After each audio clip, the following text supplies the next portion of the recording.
Today, I'm speaking with Chase Goulet, a product designer and ex-professional Minecraft builder.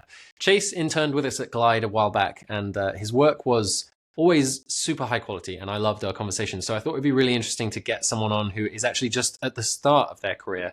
And Chase didn't disappoint. It was a great conversation. We talked about failure, mindset, and the art of learning, Minecraft, architecture, his road to product design, his college startup, designers trust, AI, and the kind of ever-encroaching wave of AI on our creativity and how we contribute as humans, and of course, much, much more.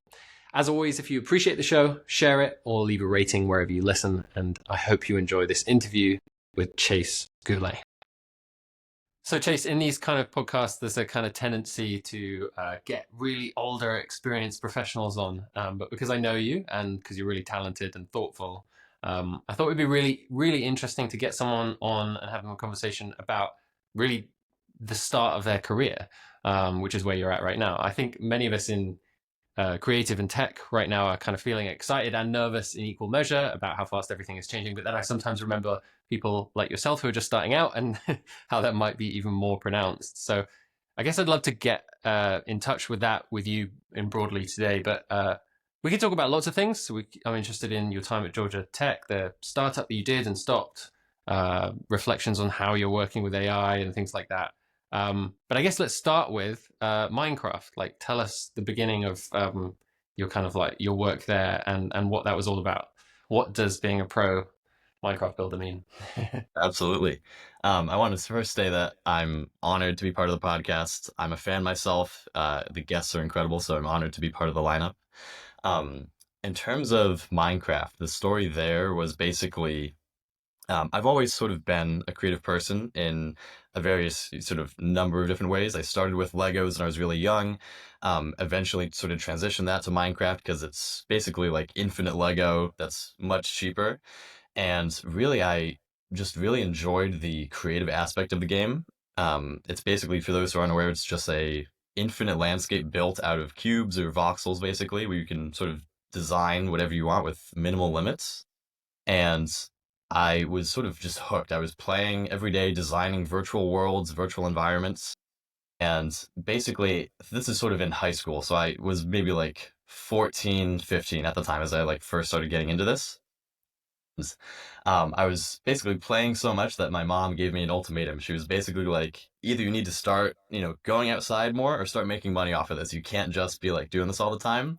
And I took that as a challenge. I was like, okay, like let's see what I can do here. Um, I guess depending on how deep I want to go into this, basically I was able to work my way up and to join a team of other creators, other builders in the game, designing 3D virtual environments.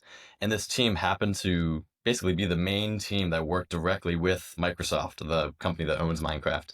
And we were able to work with not only Microsoft for environments for the game specifically, but also for third-party organizations that use the game for educational reasons.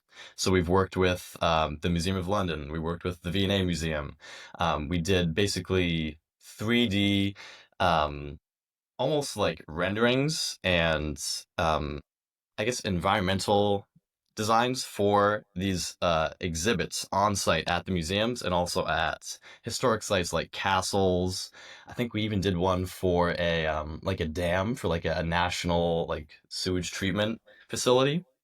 And this is all through this team called BlockWorks that I have some dear friends that I'm still sort of in connection with today. But that was basically my high school job. I worked remotely as like a 15, 16, 17, 18 year old, literally just on Skype, on TeamSpeak, calling with these other Minecraft creators from all across the world.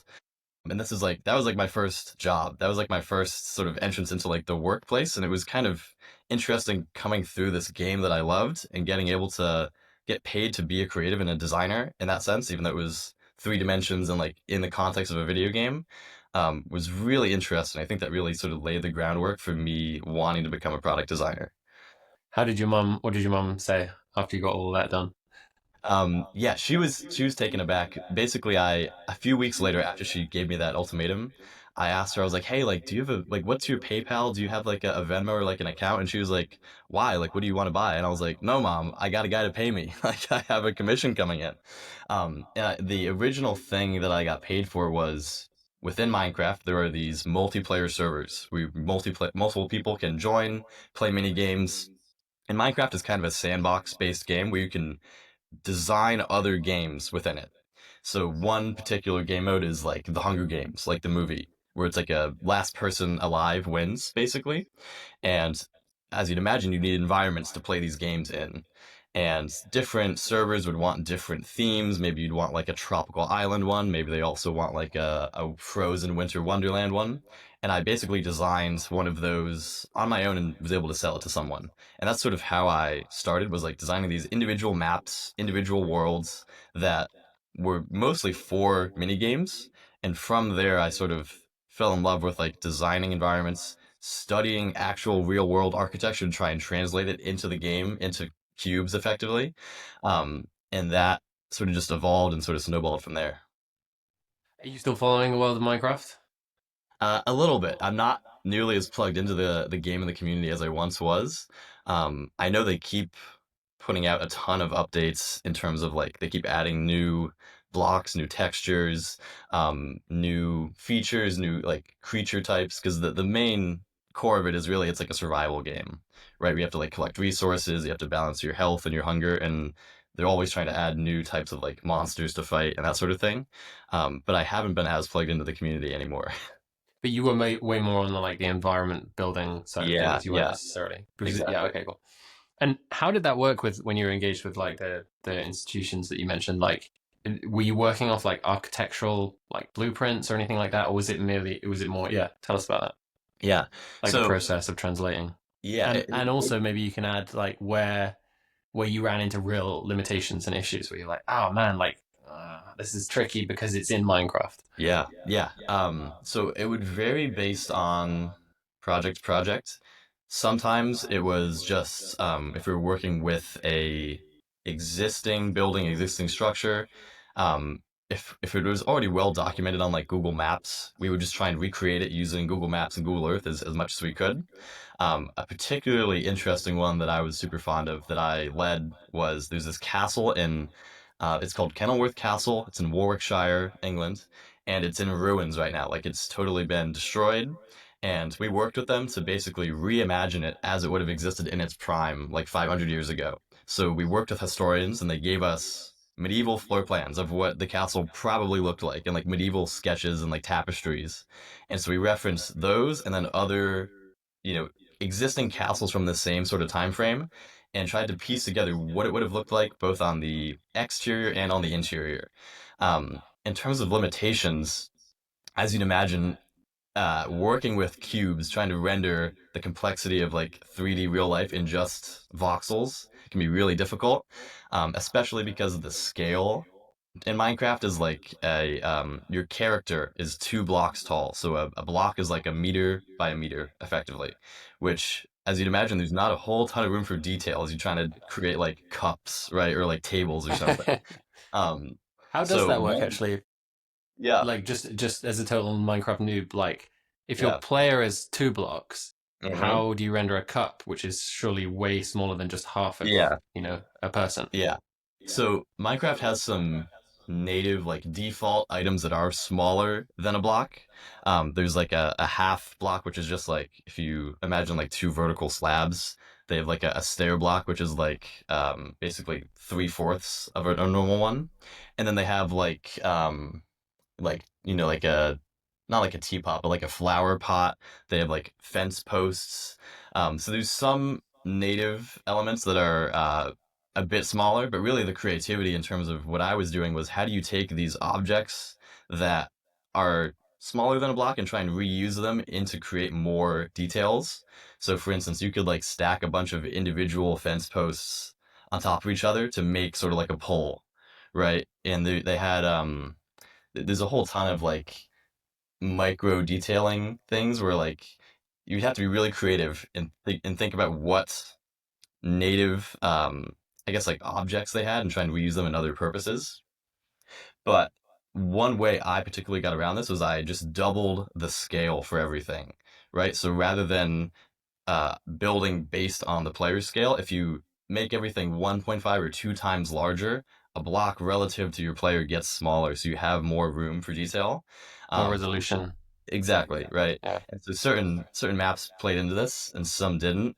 I think the best example of this was we made a environment for a server hosting company, and it was basically we were tasked to recreate the house from Home Alone, like the movie.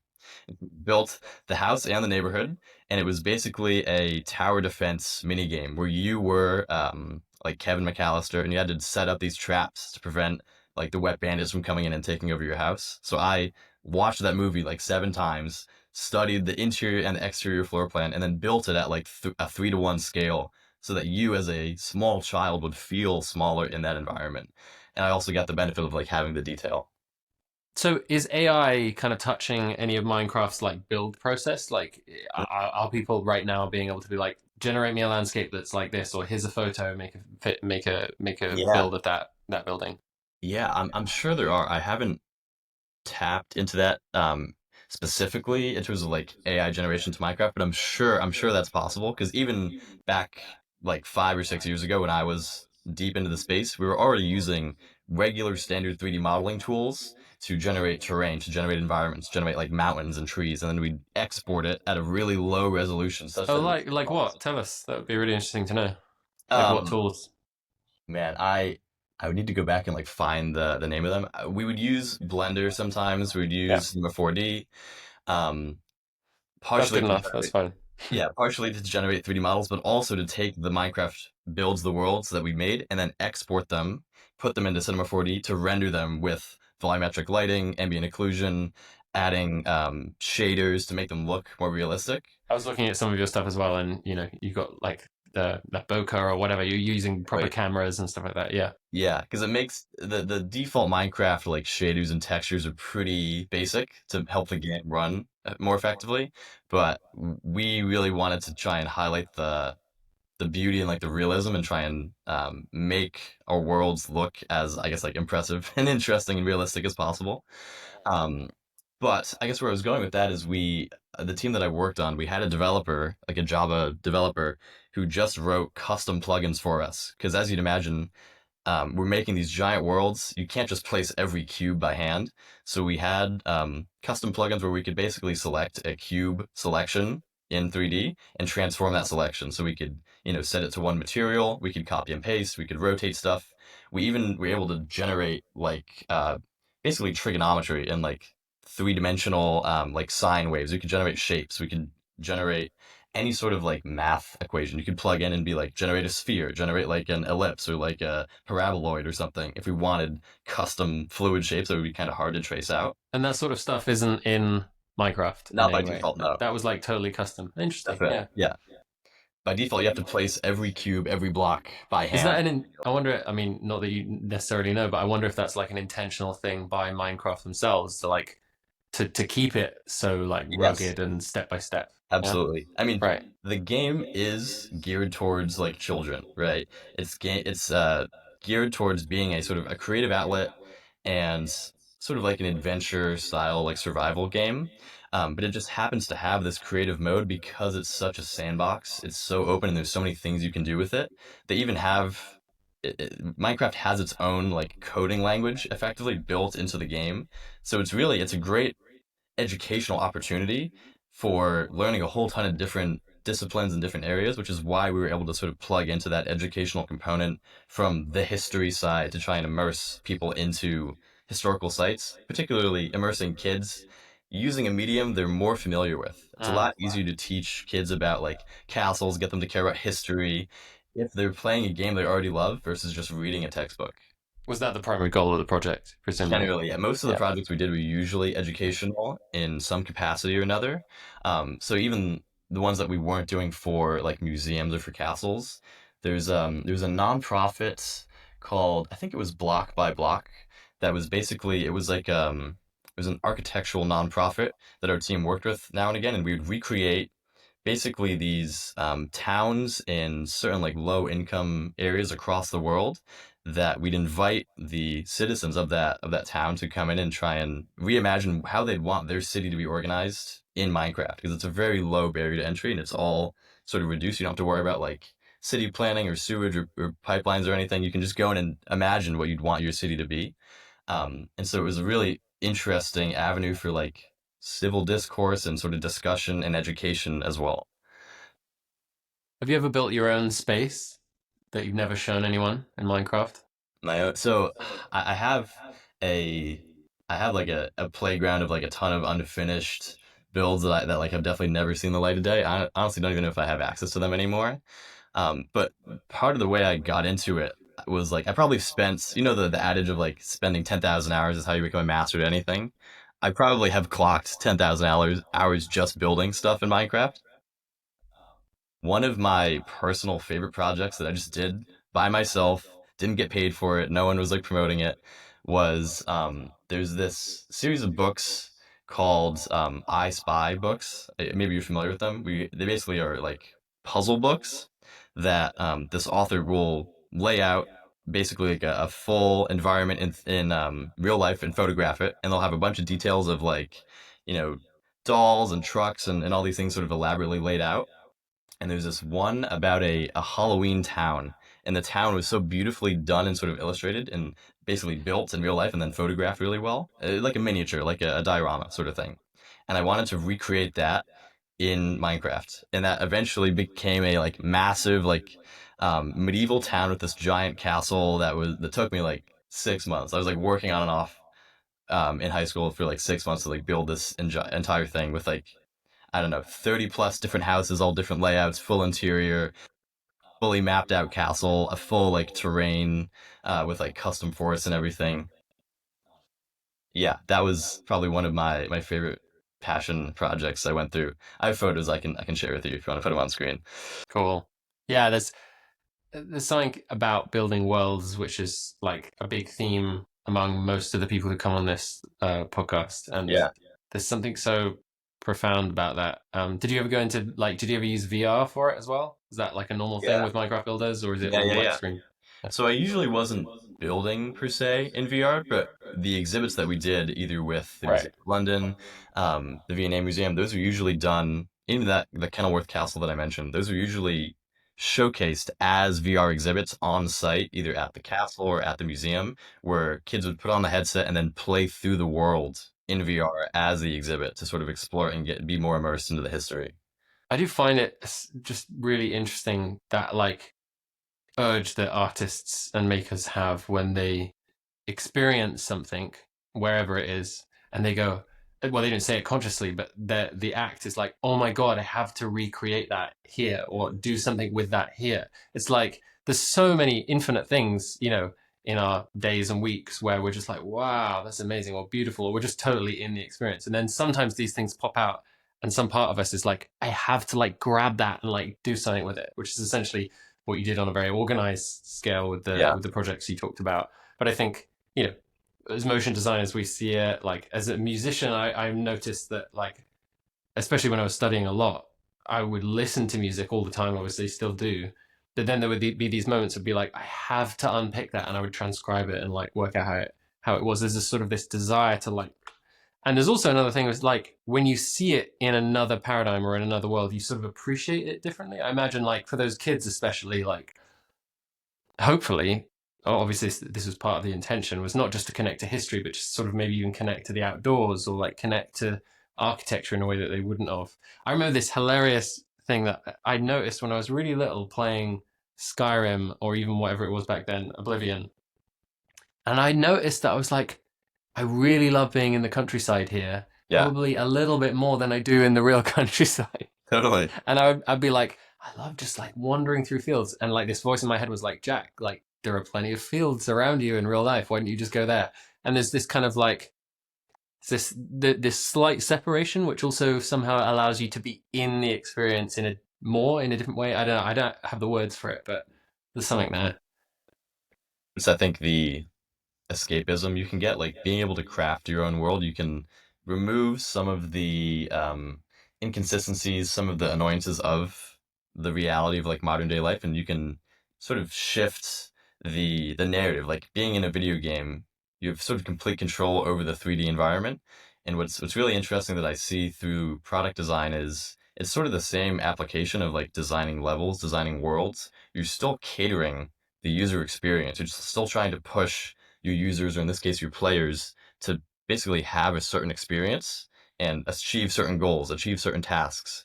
Um, the interesting thing about game design is it's like, how do you use three dimensions, three spatial dimensions to try and push them into different avenues, or like have them complete certain tasks in that way? And like, how do you cater the lighting, the spacing, the lines of sight to perform, to basically give a certain mood or give them direction, right? Mhm. Another thing I've wondered about Minecraft for a long time, but not as a non-player, like I'd be interested in your opinion, is that certainly for kids, like I was a pretty overwhelmed like kid, or I was a kid who could get overwhelmed easily. I was quite introverted, still am, um, and I didn't have Minecraft back then, but I had other games. And when I reflect back on that now, and if I imagine playing Minecraft back when I was little, it's so appealing because it's, as you said, it's like there's a kind of control. Mm-hmm. It's like you get to be in the world, but in a much simpler way, and you Yes. start to sort of, for a young brain, kind of like get your head around the world and decide to be in it and decide to build. Which, of course, as a kid, you're very often very disempowered in certain ways, and you can't necessarily build. I don't know, yeah, whether you were having any reflections on that when you were younger. Yeah, I think the freedom that comes with, you can design your world how you like it and sort of put anything you want in it, and customize it in a more reduced space was a really great introduction to product design, sort of the world at large, architecture. It was a good jumping off point to understand, like, even design, like, how are things designed in the modern world, and how much input and like decision making do you have into that sense? How much leverage can you pull there? So yeah, tell us about that then, the potential move to architecture, because that was like, yeah, what was your thinking back then? You didn't go down that route eventually. You went to product design, but there was a brief That's bit right. where you were like, architecture is going to be the next Yeah. thing. Minecraft architecture. Yeah. As you'd imagine, when you get really good at recreating existing buildings in Minecraft or like in another medium, I was studying basically actual architectural theory, trying to understand how layouts work, how floor plans work, both recreating existing buildings and then also generating my own ones based on my knowledge of like how a house should work, how coffee shops or brownstones or skyscrapers are laid out. So I fell in love sort of with that process of like how architecture works, how you start from like a building, or I guess starting from a room to a building to mapping out a neighborhood to like a whole city. That's from the youngest age. If you asked anyone, I would have said I wanted to be an architect, and I was like fully invested in that route. And I eventually ended up like applying to school and getting accepted for architecture, and that was sort of my whole plan. But I basically had like a quarter life crisis, if we can call it that, the summer before I went to college, and I basically did an internship with a civil engineering firm that was sort of related to architecture. I learned a lot of the industry standard tools, so like Revit, 3ds Max, and I had a great experience there. I really enjoyed that process. The downside was I was doing some research into like sort of the job market in broadly, and like the what architects actually do on a day-to-day basis. And I saw that really a lot of the technology isn't always as cutting edge as I wanted to be. I knew as I was sort of graduating high school, figuring out what I wanted to do, I saw that my passion sort of lied in the intersection between design, technology, and psychology.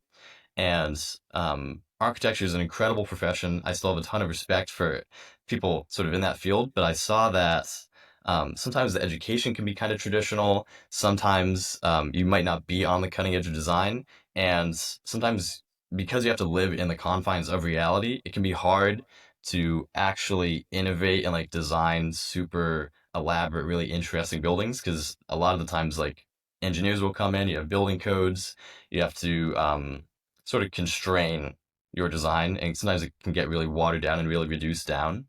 Um, and at the same time, I was also getting into photography. I was getting into graphic design, exploring a bunch of other types of digital design. And that's sort of where I found product design, where it's like an applied version of graphic design. Part of it was also getting to design interfaces for screens is a lot simpler than having to design something in 3 dimensions. It's just a whole other like layer of There's also the fact of actually building it after the fact of yeah, designing right. Yeah, it. you have gravity and physics you have to deal with, and you're liable if like the building falls down. Um, so I think that's sort of how I made that transition.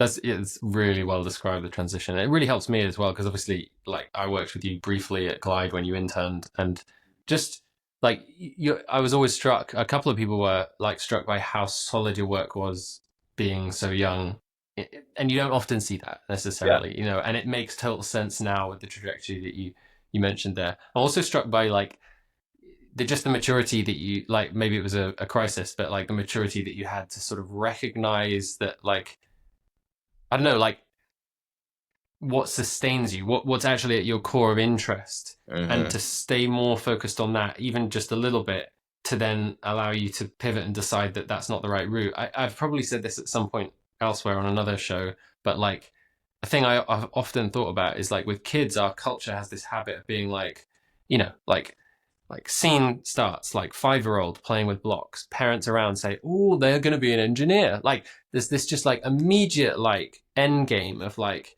see what they're interested in, like immediately try to tie it with end goal and outcome and career. And actually the more we hold back and live in the question of like I'm into this, I'm into this, I'm into that, and I like that, like why, oh, I don't know. And then like wait for years, and then it like starts to actually like make sense and become a thing that may even have not, you may never even knew about, like, you know.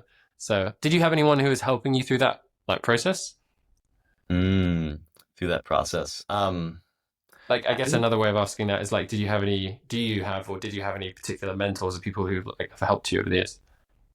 yeah, definitely mentors over the years for that process in particular. I think um, some of my bosses at like that civil engineering firm that I was interning at gave me good insight into like what that career path and that trajectory Don't really become sort of like looked like. me, young one. Yeah, exactly. Beyond that, though, I when I shifted into product design, I basically got accepted as an architecture student at Georgia Tech. I used my Minecraft in my portfolio to apply, um, and I was able to receive like a very prestigious scholarship as the result that I was super grateful for. Um, but I realized sort of the first week of school of class that I was like, yeah, I really don't want to be in architecture. I don't want to like pursue this profession. And Georgia Tech doesn't necessarily have, at least didn't when I was there, it didn't have like a UX track that was specifically here's how you get into product design. This was 2019, so product design was still sort of nebulous in terms of like there's not a whole ton of college programs even now that like are specifically for product design. So I think for me, I I honestly became kind of like a student of YouTube in terms of like I tried to find the major, the concentration that was the closest to what I was looking for.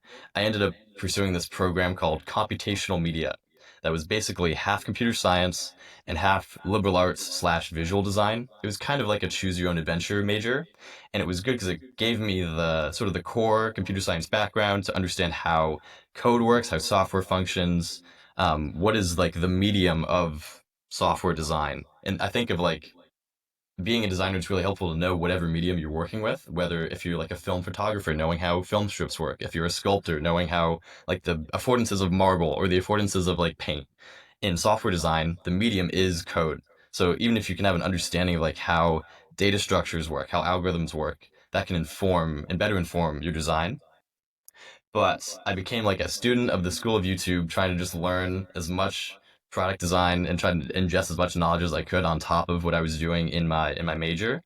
And really, I thought I had somewhat of a grasp pulling from these different sources, but honestly, working with Tristan and Tom at Glide, getting to be in a more mature startup environment was super invaluable to me. I'm still in touch with both of them, and they're both incredible designers. Tristan's the like head of design at Glide, Tom being the head of brand and sort of marketing design.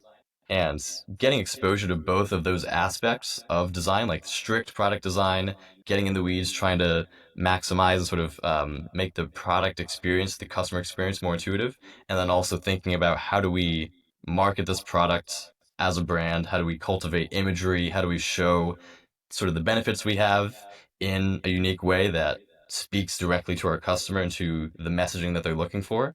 Um, Both of them have been really helpful in helping to give me context for working in a startup, what like the state of design is, helping me develop my craft and my taste.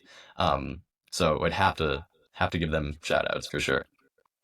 Do you have any reflections on like the YouTube university Yeah, experience, like, yeah. and on your like better or worse experiences with learning? Like, as well as a motion designer, I'm a technical educator, and I'm like, and I'm on YouTube all the time, and satiated with like bad education and love the stuff that I find that's amazing education. It's been so instructive to me more than anything else about how to be a communicator. Do you have any Yeah. reflections on that, like things that were really good and things that didn't work for you? Yeah, I'm sort of the approach where like a lot of the design knowledge that I have, I've taught myself in some capacity where I will just go into YouTube. So even like through Minecraft, through photography, which is like one of the sort of main side hobbies I have, and through product design, I will just go into YouTube and watch literally every video I can on a topic to try and ingest like what are the core points, like what are the core sources of truth across different videos. Different designers will have different opinions, different educators have different perspectives, but I try and see what are the core patterns that are the same, what are the core things that I need to know, and then I just go out and practice sort of as much as I can. In terms of learning through YouTube, I generally tend to try to like find specific creators, specific educators that like whose worldview or whose perspective I most sort of aligned with, and just watched literally every video they had on a topic. I would say, even though I didn't learn UX specifically at Georgia Tech, I think one of the most impactful and useful things I learned there was learning how to teach yourself something, learning how to learn, how to ingest knowledge and how to like solve hard problems. So I think that combined with my sort of outside experience teaching myself photography and Minecraft, um, I feel like I can sort of learn anything. I know how to like go through the independent research and just practice and do trial and error on my own and pick up any topic that you throw at me. Could you paraphrase that process for us? Like, or not paraphrase, like just condense it a little bit? That would be really interesting to hear about, Yeah. yeah, your reflections on what you've learned, and maybe to be more instructive to people who've never thought about this. Like, where have you gone through periods where your approach to learning has been really bad, and you Hmm. remember like doing the wrong thing or the wrong way for a while? Yeah, in terms of doing the wrong thing, I think of sort of anything, any topic in my life can sort of be broken down into like there's theory and there's application, and even something like learning communication, right? Like there's theory in terms of how this should be done. That here there's a few metrics you want to think about. There's core underlying principles, and then there's the practice, which is you take the theory and you go out and try and apply it in like math, right? There's math theory, there's set theory, and then you do practice problems. Why should that be any different than learning any other topic, right? Or learning design, learning communication, learning how to write. So for me, I tried to basically I tried to think about how could I recreate a math textbook or the equivalent for that for any topic I might be learning, and really that can come down to basically trying to find as many videos on a topic as you can. Ideally, you find a creator who has them sort of broken down by chapter, Has that right? always, sorry to interrupt, but has that always Yeah, been there? That, like, would you say that that's deep at the core of your approach to these things? It's just yeah, really striking to hear you say, I'll paraphrase it, but yeah, I try and approach everything like a maths textbook, like, or something like that. You said, I can't yeah, remember yeah, exactly. yeah. So, and I'm honestly, I don't That sounds even. really reductive. It was No, really no, no. profound what you said, and I'm just trying to dig into that because, No, no, no. like, Yeah, please do. I I think, honestly don't even really like math as a right, subject, but I think the framework of any subject can sort of be learned in that sense. Like, I don't think that just because, communication, you don't solve, you don't have like problem solving problems for like, giving a presentation. Like, you don't have practice problems for that. But I think the same learning approach applies of if you can understand the core principles of like make eye contact, make sure your slides are clean and don't have a lot of text on them, and then go out and make a bunch of presentations and practice doing that, I think you can apply the framework of like there's theory, which is the core principles, and then practice, doing practice problems. And I think another attribute is also like basically recreating or like copying someone else's work and trying to make it your own. I think those are the three pillars for me for learning any topic is understand the theory. Maybe a good example is I can do this from photography. The three pillars are basically understand the theory. So in the terms of photography, it's understanding like how a camera works fundamentally. What is aperture? What is shutter speed? What is ISO? How does a camera receive light? How does light work in the abstract? Like what is the theory of this? Then going out and practicing. So taking that knowledge and trying different types of photos, different types of compositions based on the theory to see how it actually works in practice. And then also studying the work of others and trying to sort of copy them directly to understand and break down, sort of reverse engineer how did they achieve that photo in that sense, right? What settings might they have used to achieve a certain outcome? And then applying that for yourself, going out and practicing. I feel like those three steps of like studying the theory, practicing, and going out and trying to reverse engineer work from someone else have really helped me get better at honestly any topic that I am trying to learn more about. Yeah, I'm interested. So, a tiny bit about my, I would say, really high level distinction about my journey of learning over the last sort of, I would say, 10 years, where and the way it's improved is moving from an idea of a mistake to an iteration. And I was Mm, so bad when I was young. Like, I feel like such yeah. like sympathy for my younger self of like how like, and from the outside you wouldn't necessarily know it, but I just used to feel mistakes really keenly, and like, and I noticed that it would like I can look back now and see how like my like speed and like lift off and like I guess the engine never got running enough in certain areas because there was a lot of self criticism with mistakes. So and now like over the last 2 4 years, the idea of iteration is very much more in my mind all the time, and I'm starting to see more like with everything, like whether it's parenting or like motion design or whatever, or even I've just been learning to plaster and plastering my house. Like I'm seeing that like that learning process get so much more healthy in myself as a subject. So I'm interested, like, whether you have any reflections on that. Like, Yeah. my guess would be that you've been pretty like positive and stuff like that, and there hasn't been much self criticism. But I'm interested, like, how you relate to mistakes. Mm, I love failing. Failing is incredible because I think like failure is inevitable, especially if you're learning something new, and it's really valuable because it's an opportunity to learn, and that's sort of where the fun is, right? You can see exactly sort of where you need to improve, and if people were just great at things immediately, like life would be boring. Um, I think in terms of internalizing it, that's definitely a consideration. I mean, imposter syndrome is real. I feel that all the time, especially being someone newer to my career. I'm like, I see all these great designers at these companies or on Twitter, and I'm like, how do I get to that level? How do I compete? Am I in the same ballpark? Like, I don't have a formal design education.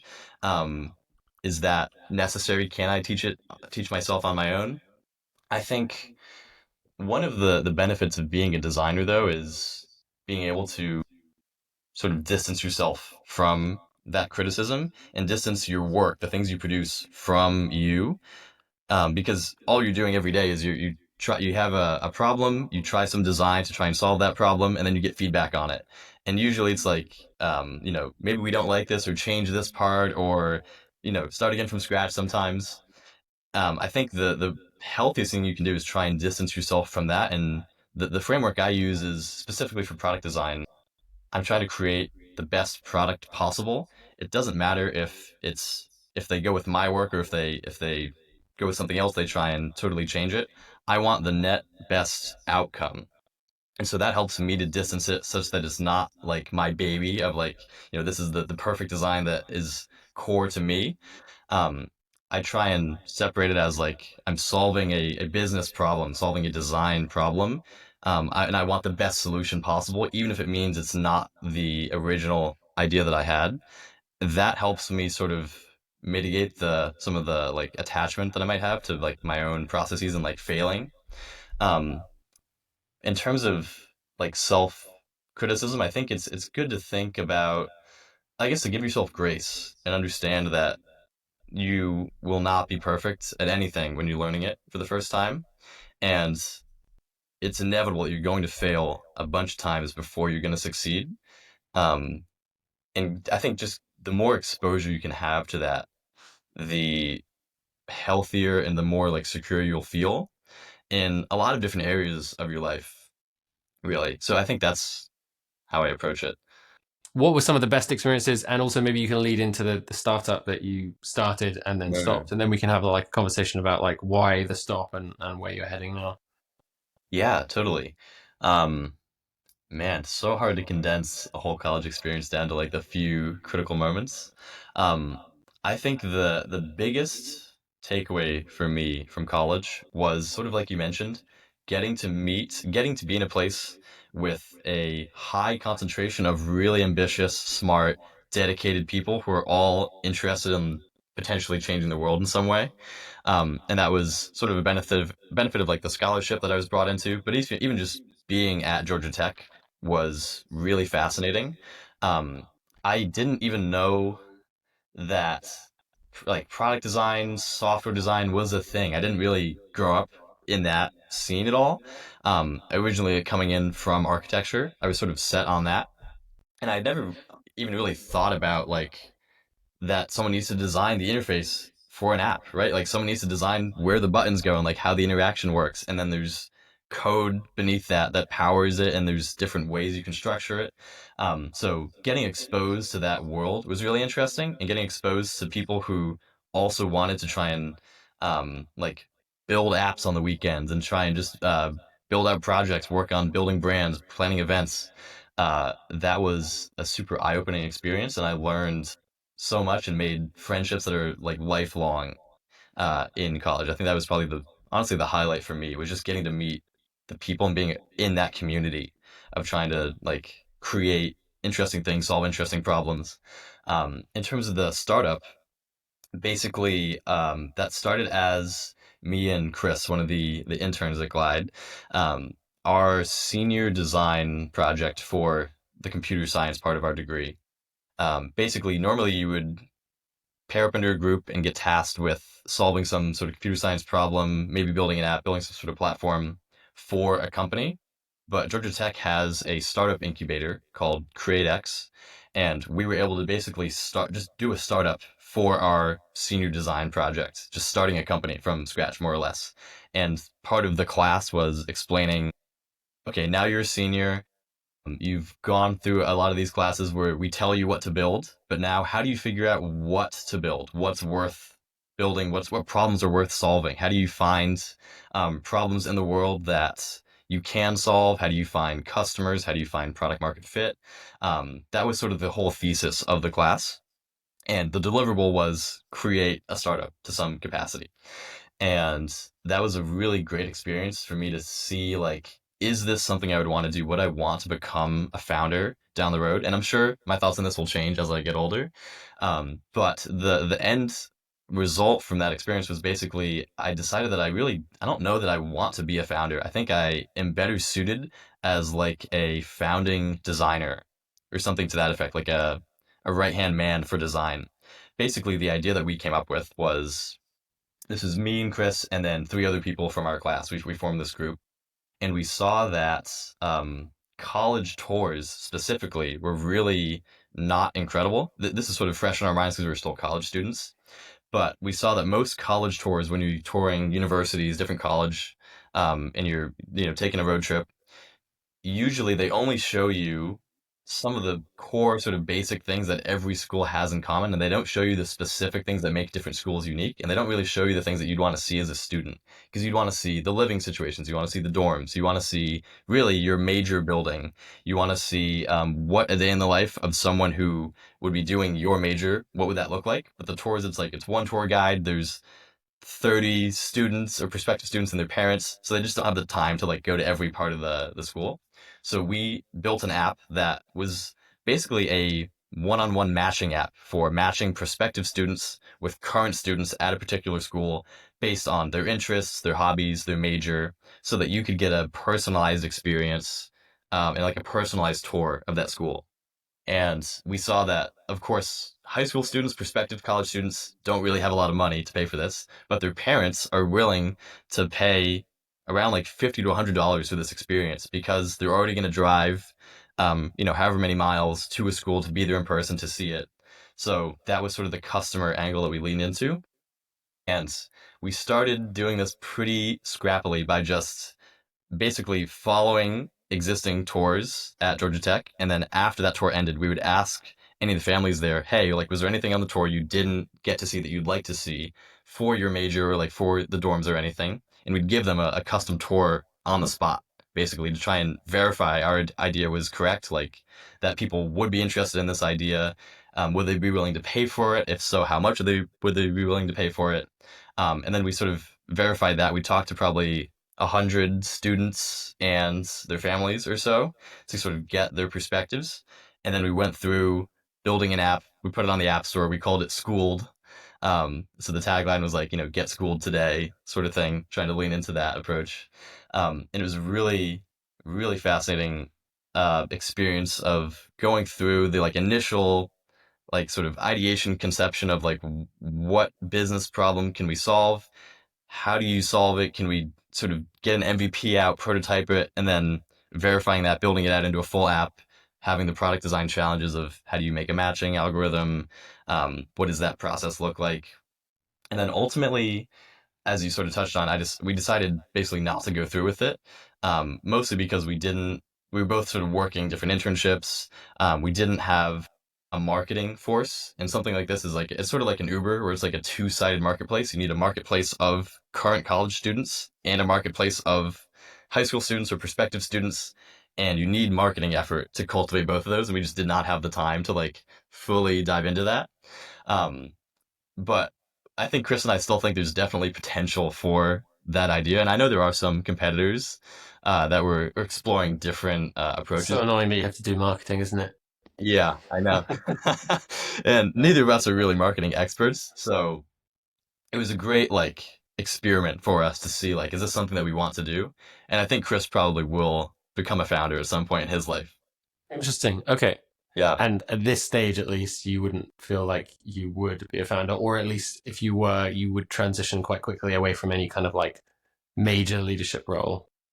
Maybe you could phrase that in a way that's more appropriate for Yeah, you. yeah. I think for me, I don't so being a founder is a particularly unique and sort of difficult position um, because I think you need to either have domain expertise in a particular area or have a like very clear vision for a future or like a future product you want to build. And for me, at least where I am now, sort of in my career, I think my skill set is more suited to helping take an idea, take a vision that doesn't exist, maybe it only exists on paper, and using design to build it into something that could exist, right? I think one of the strengths of being a designer is you can imbue the qualities of your design into the product, which means you can build trust, right? So you can if you can design a product that looks really well and functions super well, people will trust it and will want to use it, even if it's a new product on the market, right? Even if it's like a new app in the App Store, if you don't have a ton of ethos around your brand, you don't have a ton of like reviews yet. If it's designed well and functions well, the design helps to, I guess, imbue qualities into the brain of your consumer. For me, I think about like how could I be the like Steve Wozniak of design, right? How can I be like the right hand man to take a vision and try and bring that to reality using the tools in like a designer's toolkit? Yeah, designer's trust is an interesting thing we spoke about offline. Maybe you could dig into that a little bit more. I mean, on the surface, it makes total sense. Like, oh yeah, we need the brand to be trustworthy, and then I'll buy it. But Hmm. like beyond and deeper than that, like, how do you think about that? Yeah, I think part of my take here is informed by my time at startups. I've only really worked sort of in different types of startup environments. The as a company grows, the design has a different importance and a different hierarchy. Specifically for startups, the whole point is you're trying to infiltrate a market and try and sort of capture some of that market share. and you can move really quickly and iterate a product and try and make a better experience, but you don't have the trust behind a big name brand that people already know. And so part of delivering a product experience and like a total, I guess, marketing experience is trying to build up that trust as quickly as possible. Because if you're trying to convince people to shift away from legacy tools, how and why should they trust your new product when it's, it's on the market, it's brand new, maybe you don't have a ton of reviews yet, you don't have the market share. Why should we trust your product? I think design can come in and sort of be that solution. If you can use design to make a tool that functions really well, is visually appealing, has good craft and good user experience, potentially better than some maybe legacy options. I think that is sort of the key to helping a newer product or a newer brand like get off the ground and get buy-in with their customers. And into the minutiae a little bit, like how have you thought about that Mhm. with actual design details? Like, is there anything you can say about that? Yeah, so I work primarily as a product designer, but I also do some sort of branding stuff on the side. So I could touch on this brand that I am working on for my friend who's a comedian and trying to build that up from scratch. Um, Basically, a good friend of mine from school uh, is a full-time stand-up comedian, and he's trying to build a brand for clean comedy shows because most comedy, not super clean, but there's a big market for specifically clean comedy because you can sell it to churches, to youth groups, to corporate events, and he's trying to build out like a show that's sort of themed around this, but it doesn't exist yet. And I've by using design and building a logo system for him, building a brand out, determining colors, building out a website, um, picking particular fonts that are friendly and clean, um, and still somewhat comedic. His show's called Classy Country Crazy. He's trying to sort of fit into those three themes. So picking a font that's like somewhat Western inspired, using imagery that is basically we have an illustrator that we worked with where it's a guy in a tuxedo riding a bucking horse where it's like it's kind of funny but it's still interesting and still sort of conveys the message. um, Basically building this up and making the brand look professional builds trust with these churches that this is a legitimate operation and that this is something that will provide value to them. That's one approach. I think another approach is this startup that I've been contracting with called Zinnia. It's basically an AI sales enablement tool that helps salespeople generate insights on their contacts and on their accounts based on their current CRM, their contacts, like their LinkedIn, their social media, to try and figure out basically what their personalities are so salespeople can sell to them better. And I'm working on both their brands and their product right now and trying to combine both of those.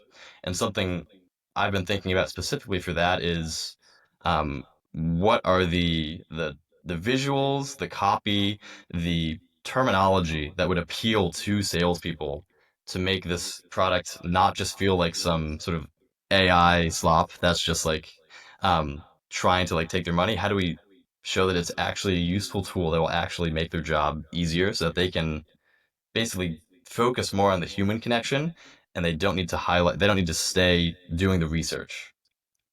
And yeah. I was going to ask a word, excuse me, that came up in my head just then Mhm. was like congruence, and it Mm. feels like design across a brand, excuse me, is that's really hard to keep congruence. Like you've got this aspect of the website or this new landing page, and we're like shifting the brand from here to here on that one, and then you're like, oh, that thing we shipped 2 years ago. Oh god, we need to update that. Is congruence a large factor in trust in your mind? I think so. Yeah. Yeah. I think the more aligned you can have like the brand with itself, of course, like across the website, across your advertising, but also into a product, can you surface how do you surface like your brand color? How do you surface your brand logo? Do you have particular like headline fonts that you include in your product? I think that really helps with establishing brand trust. Yeah. Um, I try and make the branding and the products that I do as cohesive as possible because I think that shows that it's like Apple, right? Classic sort of cliche example, but they have the best ecosystem across all of their products, all of their software because it all looks very similar. You know that it behaves similarly across different devices, and you trust that because you're familiar with it all working sort of in tandem with each other. I think that's a really strong case for having a cohesive brand. But then, of course, sometimes you want to. What was that? Sorry. You can also try and use that design to build a moat around your product where it all works together and it might not plug into other components necessarily. And there's also like like trying to push out stand. There's also on the other hand trying to stand out as well as trust. And sometimes like you got to balance that as well. Like, do you ever think about that? Like, or do you ever see stuff that like gives you any reflections on like when you have to push design so far to kind of grab attention, and then does trust just like go out the window? Is that just like a separate thing? Can they both live side by side? Like, I think it's definitely a balance because yeah, you like the default solution is like you build a brand that is sort of like all of your competitors because it's very trustworthy. You sort of know what to expect, but then you don't stand out. But if you stand out too much, your customers might not identify with what you're building, your brand. They may not understand what you're selling. They may not understand the value, and they might not want to sort of buy into it or explore more. So I think it's always sort of a balance, and it really comes down to like the mission of the company and potentially the mission of the founder. Are they trying to like disrupt the market? Are they trying to be something that's totally different, or are they trying to be a product that sort of fits into an ecosystem, plugs really well into existing products, and sort of connects as like a bridge? I think that the mission, like the core vision of the company, really will determine what the branding looks like and how much you want to stand out from the crowd. yeah, like this comes to the taste or the taste side of Yeah. design and like that really really abstract thing and the kind of the abstract ideas that go into or conceptual design that go into behind like what it is that you're designing as well. Hmm.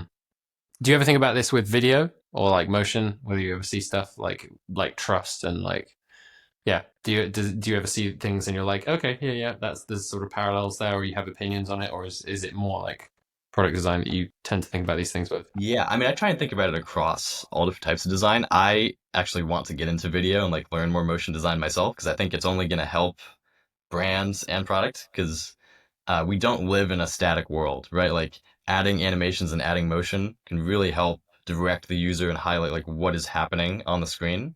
I think yeah, on if you talk about like a marketing website, sites that have animations that show the features of the product, showing data connecting or emails populating rather than just them being static images, that's always going to be more helpful in both communicating what the product does, but also building trust in your customer that you'll be able to deliver a product that actually solves their needs. I think the clearer a picture you can paint in their mind of how they can see themselves using your product, the better. And yeah, the more video, the more motion you can add to that to like enrich the experience, the better. So taking this back to kind of where you're going now, at the start of your career, like as an IC, an individual contributor, do you have like an approach to how you're developing your craft? Like I'm interested how you see your trajectory at this point and how you're thinking about building the path that you want, whether that's consciously or maybe it's a very unconscious thing and you're just taking it day by day. Yeah, for me, it's definitely very conscious. I'm very deliberate about trying to. It's interesting, isn't it, how people are so different with that? Like I remember Yeah, speaking with Coralie a couple of episodes ago, and yeah, like it was the opposite answer, I think, if I remember correctly. totally. And I Yeah, honestly have a ton of respect for that, like being able to tap into your unconscious sort of intuition. I was yeah. speaking with a different colleague that we both worked at Glide, and he was sort of mentioning that sometimes he feels like his career path is kind of like a lazy river, where you have different opportunities to get off, and you can decide how far you want to like float down. For me, I felt like my sort of career journey has been more of like I'm in a Amazon jungle with a machete and I'm like chopping my own path, sort of making my way through. Like, okay, I'm gonna do architecture, I'm gonna hard pivot, and I'm gonna teach myself product design, and then I want to like learn photography on the side because I just really enjoy that. And now I'm like, okay, branding can be really useful and ties directly, and let me learn that. Um, I am still figuring out what the path looks like, but I could definitely see myself longer term as like maybe a head of design role or like a founding design role. I think would be really interesting because I really enjoy the balance of like having ownership and ownership and sort of the creative control, I guess, over a product. Um, versus just sort of working on one sort of subsection. I like that approach and also the leadership that comes with it. Even though I haven't really been in a position of leadership yet, I can see myself really enjoying being able to like mentor others and helping to grow them. So this is sort of down the road. I'm still figuring out how to actually get there. But something I'm thinking about is what skills make sense for me to learn in this sort of new age as like AI is making some tools easier, it's making some jobs harder. Um, I have a pretty solid basis in strict product design. I'm learning sort of branding on the side, but something I've been thinking about is does it make sense to lean fully into the visual design and like picking up motion design, picking up video editing, going deep sort of like into illustration, like picking up the craft there, or going the other way and leaning more into code, like learning front end, using AI to help me implement my designs, maybe both. I'm still trying to figure out what sort of makes sense there. And there's always the discussion of like, does it make more sense to be a specialist or a generalist in design, but of course across most disciplines? And I think it comes down to like kind of the type of company you work at now. Like larger companies prefer specialists, startups prefer generalists. But I think everyone has the opportunity to become more of a generalist as AI becomes sort of more ubiquitous, potentially. Do you have thoughts on that? Yeah. Yeah, I mean, yeah, I mean, it feels like not coherent thoughts. So I'll just ramble for a bit and see where I go. Um, yeah, I mean, like we spoke about this offline. Like, it does feel like everyone feels like this. That AI is like, and we're only just at the very beginning. People in 50 Yeah. years, if anyone ever does watch this episode, will be like, "Oh my god, you were just at the start. You have no idea." But like, AI seems to be continually encroaching on what it is, what it means to be a productive human, both creatively or just practically, and that's only just going to continue and continue. And I keep on wondering, like, also, it seems to be like two camps of people. Like that's given, that's happening, but some people see it as like being backed into a corner, essentially running out of resources of what where your value is, and other people see it as like just propelling you forward. Is it pushing us into areas we've never been before? Yeah. Um, I oscillate depending on how tired I am and what's going on in the news or whatever. But mostly, I'm an optimist. Um, I like this idea. I keep on coming back recently. I've been coming back to this idea of like being a curator Hmm. um, as a creative person because more and more now what I put out, only a little bit still, I still have to like build and define and animate so much, like a huge amount, right? Have to pen push so much, like, but like with these small things that we're experiencing, like, an assistant or like an LLM or an AI image generation or like some code completion for a script that then helps me speed up what I do here. Like, you're starting to see this kind of like, I'm starting to get this feeling of like, oh, I know how to spin these plates or like set those agents, although they're not agents yet, like working in a way to then get towards this goal.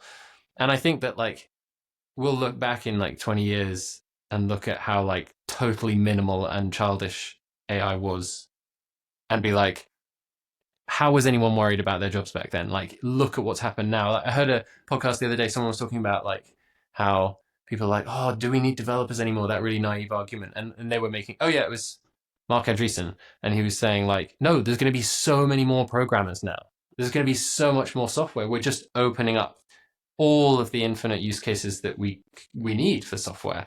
Like there are already more and more software programmers since AI has like started encroaching on that or affecting that field. So that's kind of my feeling about it. Is like day to day, I'm like, as a video producer, I'm like, oh, like, will this skill set still be useful in like 5 years and 10 years? And maybe no, but then like I've always been someone who wants to change and grow and learn and find new things. And yeah, I keep coming back to that idea of like maybe being a video producer and indeed a programmer or whatever in 10 years will feel more like being a curator. You'll be Yeah. like here's the overall like brand strategy that we're moving on here. Like and you're essentially touching more. And I don't think there's ever an end to this. Clearly, I have some coherent thoughts on this. I thought I didn't. Um, like, I don't think there's ever an end to this. Like, if you take this further and further and further and further and further and further, as I have in my head sometimes, like you end up in places which sound ridiculous now, but like imagine we've conquered the stars, we're going anywhere we like, we're doing anything we want, so long as we're still aligned with our machines. Yeah. Human, you can see a human being like a creative human being someone who's like, I'm gonna like create this whole digital world that people can come and visit, and that's how I earn my money or whatever the paradigm is then.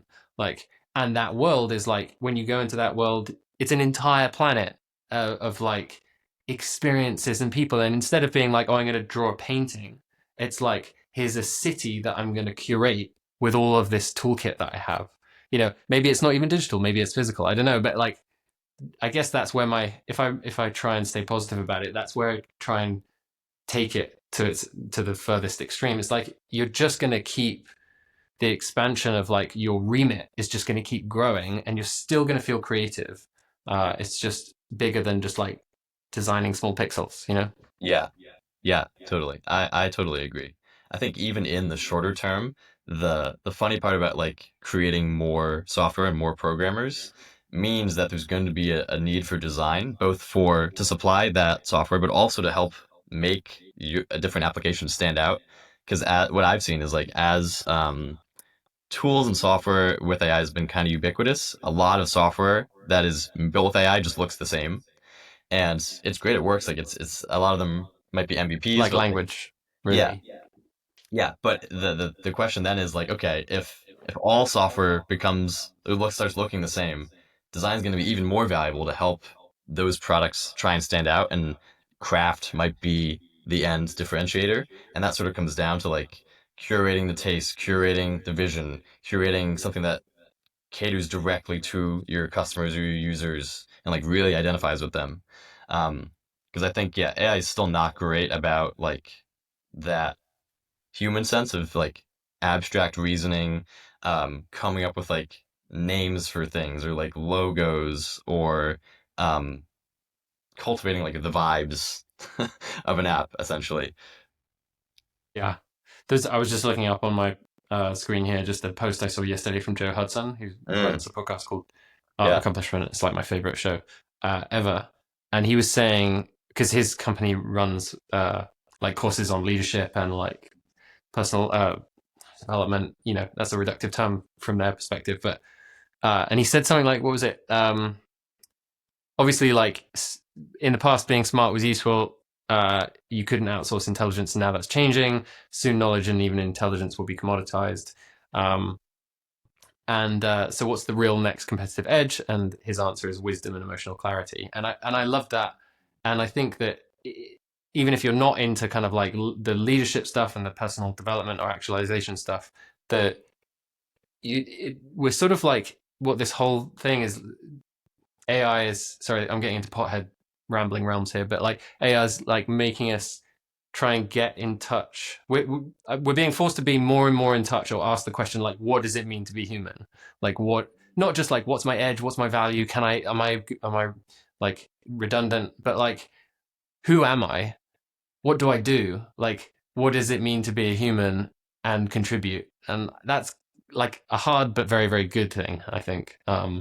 And like what you were describing there about design, like, yes, AI is going to take over all of the low level stuff, but then like, what is design? Like, how do you push it forward? I'm interested in like whether you have any perspectives on that. Like, let's imagine AI can design anything that has been designed and can generate like small variations on it.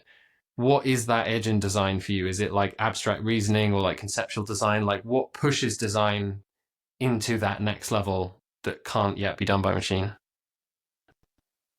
Mm.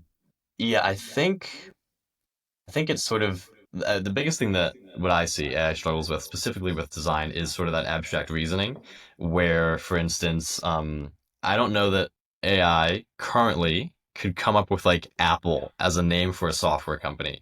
I remember I was helping someone come up with names for like a software engineering consulting firm they were making, and they plugged their idea for what they wanted to do into ChatGPT, and it came back with like spin up solutions and like lift off solutions or whatever, like sort of basic kind of cliche, and that could have been due to the prompt.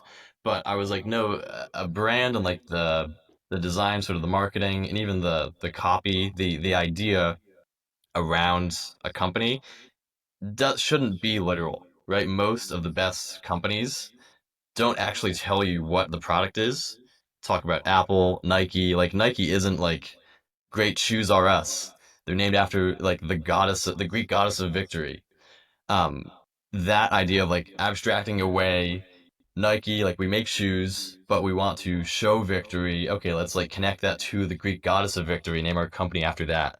I don't know that AI is great at doing that correctly or well, and that's sort of the like levels of abstraction that's usually required for design or creativity. I think if AI is able to like just design anything, um, being able to still you like, bridge those connections and like patterns in creativity will still be sort of the like limiting factor. And I think maybe another example is one of my friends from Atlanta. She is starting her own marketing agency. I'm doing the branding for it, and it's called Confetti Social. And originally, the branding was like very bubbly, literally used like rainbow sprinkles and like party aesthetics. And I was like, okay, this is a good start, but it's not necessarily like super, I don't know, brand friendly. I don't know that startups would want to go with this approach. And so, in doing research and like putting together mood boards, we decided that she actually kind of wants to model her brand after like a vintage chocolate bar. That's sort of like what the visual metaphor she wants to employ is. But you would never think like a marketing brand should use the branding of a like vintage chocolate bar. Like, why would those ever go together? I think that's really the gap is like the abstract reasoning of like how can you find connections that might not make sense in the moment or like literally on paper. And I think if AI could just design anything, you could be like, give me a brand that is a vintage chocolate bar. Give me one that is like super space futuristic. Give me some photography that is styled in this specific way, and it's getting there. Like I use Visual Electric to try and generate like product images, try and generate realistic photography. I'm still sort of getting better at it. But I think that's really the gap that AI has, but also where the humans will always sort of play a role is figuring out like what are the best metaphors, what are the best like abstract connections that we can combine. So that's like the crux of creativity, I think. And yet, also, it's interesting that like what that is the only way I would be able to describe what that is like us tapping into like the collective unconscious or whatever, like the like all of the shared metaphors and ideas and Yeah. meaning and responses that we share as humans and that we are continually developing as a global and society.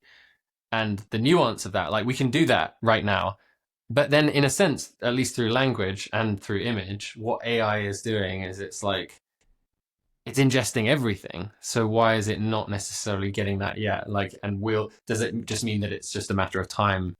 Like, what, where, how? If it's not just language and image, like where else? I mean, maybe when AI has ingested all films and like I don't know, like maybe it'll have a better understanding of it. Like, and more than just the visuals and the text, but there's meaning. I don't know. It's kind of interesting. I don't know there's an answer to that, but I find it interesting how they're in a sense similar things, but and how to actually like touch upon it.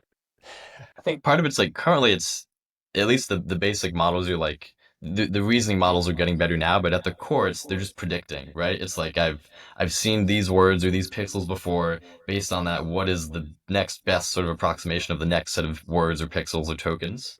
And so it's really good at doing like, take this paragraph and write it as a Shakespearean sonnet. You have to give it those inputs though. You have to say like take this text and make it this thing. I don't know that it's would ever like determine that by itself. If you say like, But aren't we doing that to ourselves all the time internally, just without yeah, with just more nuance than language? Like that decision that your friend had or that you guys came to like to actually like step back, was that not just like a voice in your own head being like, hang on, this isn't working. Just like, O1 and the deep research is saying to itself, this isn't working. Let me try Yeah. something else. Like, are we not just doing that without like saying it out loud? I don't know. Yeah. I mean, I think we are to an extent, but I'll be interested to see how what the reasoning models are actually doing and how much of it, yeah, does it actually work the same, or does our like consciousness give us an advantage or some differentiation? Or I think it'd be worth testing that exact scenario. Be yeah, like, go to deep research and be like, here's the situation. I'm with my friend, like blah blah blah. We don't want a standard blah blah blah. Like, how would you approach this? Like to really like and mention abstract reasoning, and I reckon it could do it. But then, yeah, I know it's interesting. We're getting into more pothead realms here, but like, it's interesting. It's really interesting. it's a good thought Uh, experiment. yeah. Make sure you do it late at night when you're really tired. Yeah, exactly. um, So I'm interested in kind of what's next for you. Like you mentioned, you're at a startup right now, and like, yeah, what's the next year look like for you, and what you're working on developing. You mentioned there's a obviously this tension between like being a generalist versus specialist, but like, what are you thinking about right now? What's your focus?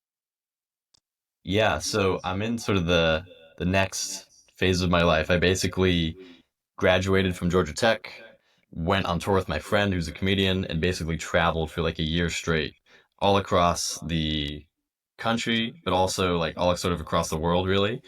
And now I just moved to New York, and I'm ready to like sort of settle down, build community here. So plug into this job. I'm starting at an AI fintech startup as a product designer. And it's great because I get to work directly under a head of design who has probably 20 years of experience. So partially partially having ownership over products, but also really just trying to learn as much as I conceivably can, as quickly as I can, to just like ingest all the knowledge and experience he has built up over his career.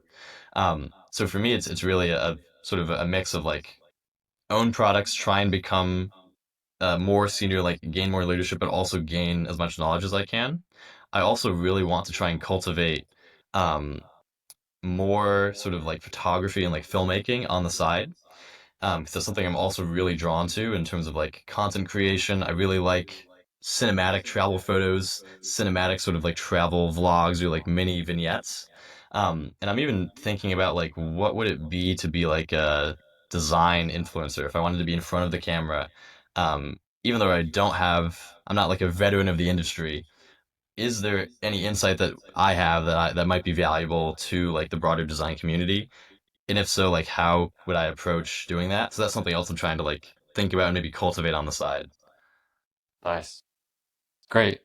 Chase, it's been great to catch up. Slightly more formally than we usually do. And Absolutely.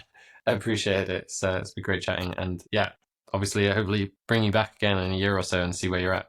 I would love that. It's been a true pleasure, Jack. I really appreciate it.